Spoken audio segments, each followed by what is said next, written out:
गुरु प्यारी साध संगत जी, आज फिर से एक सुंदर सी साखी आप सभी को सुनाने जा रही हूँ।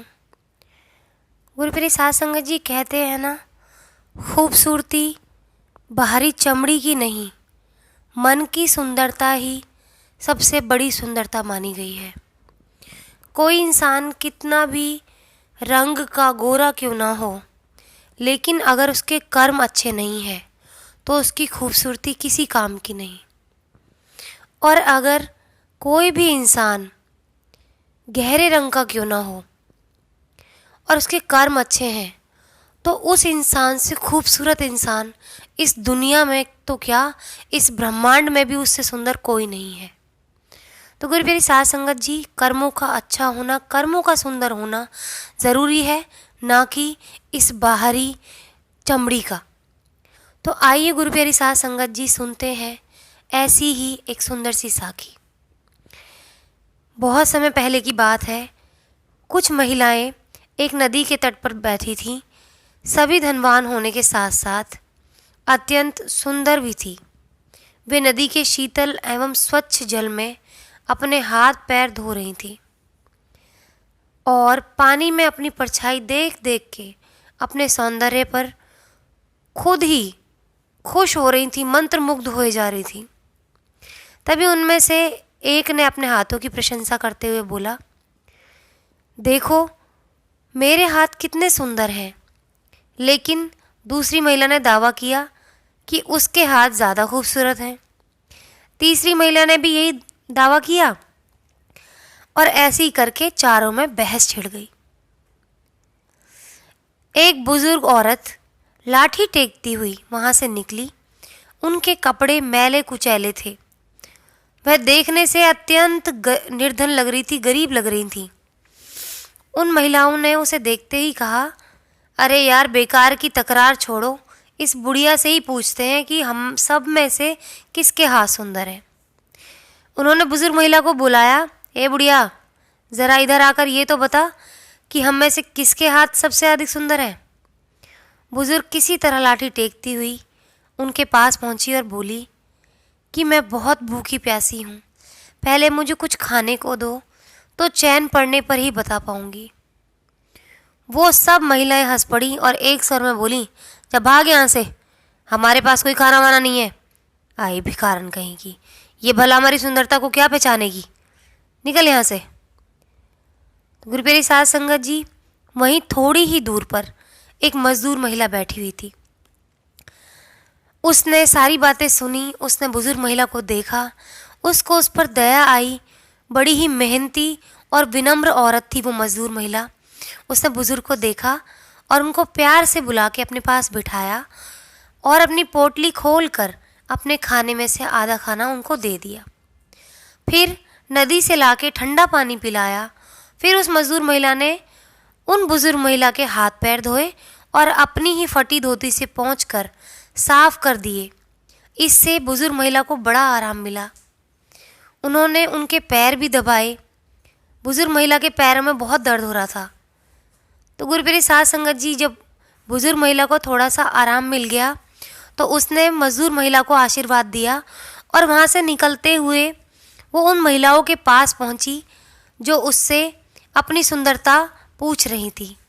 तो उसने चलते चलते उन बुजुर्ग महिला ने उन सुंदर महिलाओं के पास जाके बोला कि सुंदर हाथ उन्हीं के होते हैं जो अच्छे कर्म करते हैं तथा ज़रूरतमंदों की सेवा करते हैं। अच्छे कार्यों से हाथों का सौंदर्य बढ़ता है, आभूषणों से नहीं। तो गुरु प्यारी साध संगत जी, कई बार हमारे जीवन में ऐसे ऐसे लोग आ जाते हैं जो अपनी सुंदरता पे बड़ा ही गुमान करते हैं, लेकिन उनके कर्म बिल्कुल नीच होते हैं। इतने पाप कर्म करते हैं वो लोग जिसकी कोई था नहीं।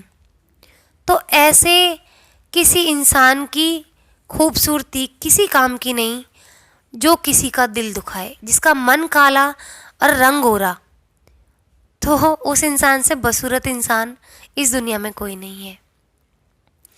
और दूसरी घड़ी कोई इंसान गहरे रंग का क्यों ना हो, उसका मन सच्चा हो, दूसरों को प्यार देने वाला हो, दूसरों को इज्जत देने वाला हो, सबकी सेवा करने वाला हो, तो गुरु प्यारी साध संगत जी, ऐसा मन पूरे ब्रह्मांड में सबसे सुंदर मन कहलाता है।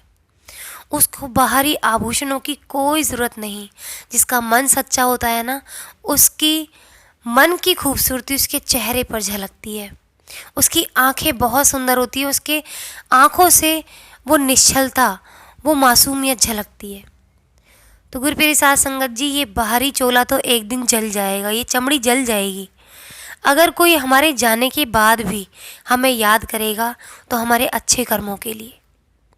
हमें ऐसे कोई काम नहीं करने चाहिए जिससे लोग हमें जाने के बाद भी गालियां दें और हमारे जीते जी भी गालियां दें, और उसके साथ साथ हम पाप कर्म भी कमाएंगे। उन पाप कर्मों की वजह से फिर से 84 में पड़ जाएंगे।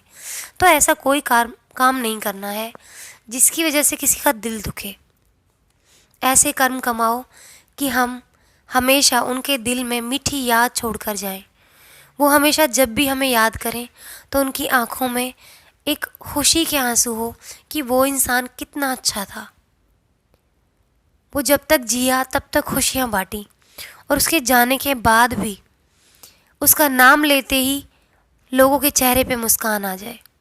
तो ऐसा कर्म करना चाहिए जीवन में। वो इंसान सही मायने में खूबसूरत होता है। बाहर की चमड़ी को तो 4 दिन सजा लोगे, बुढ़ापा आते ही, मौत आते ही सब निकल जाएगा। अच्छे कर्म ही हमारे साथ रहते हैं और अच्छे कर्म ही हमारे साथ जाते हैं। वही हमें 84 से मुक्ति भी दिलाते हैं। उस परमात्मा ने हमें 84 लाख योनियों के बाद एक मानस जन्म दिया है। ये मानस जन्म अगर हम अच्छे कर्मों में, सिमरन में लगाएंगे, किसी का दिल नहीं दुखाएंगे, तो हम ज़रूर इस 84 से मुक्त हो जाएंगे। अपने हर कर्म को पूरा करें। गुरु प्यारी साध संगत जी, हमें परमात्मा ने परिवार में जन्म दिया है इसलिए क्योंकि हमें कहीं ना कहीं उन लोगों का सबका कर्ज चुकाना है जिनके हम कर्जदार हैं। इस जन्म में, हमने पिछले जन्म में कोई ना कोई ज़रूर उनका कर्ज हम पर रह गया होगा, जिसे चुकाने के लिए हम इस धरती पर उस परिवार में जन्मे हैं। तो वो कर्म हमें पूरा करना है।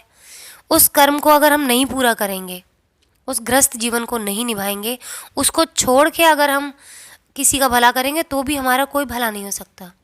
उस ग्रस्त के बीच में रहकर ही आप ग्रस्त का भी भला करें, उसकी भी सेवा करें और लोगों की भी सेवा करें।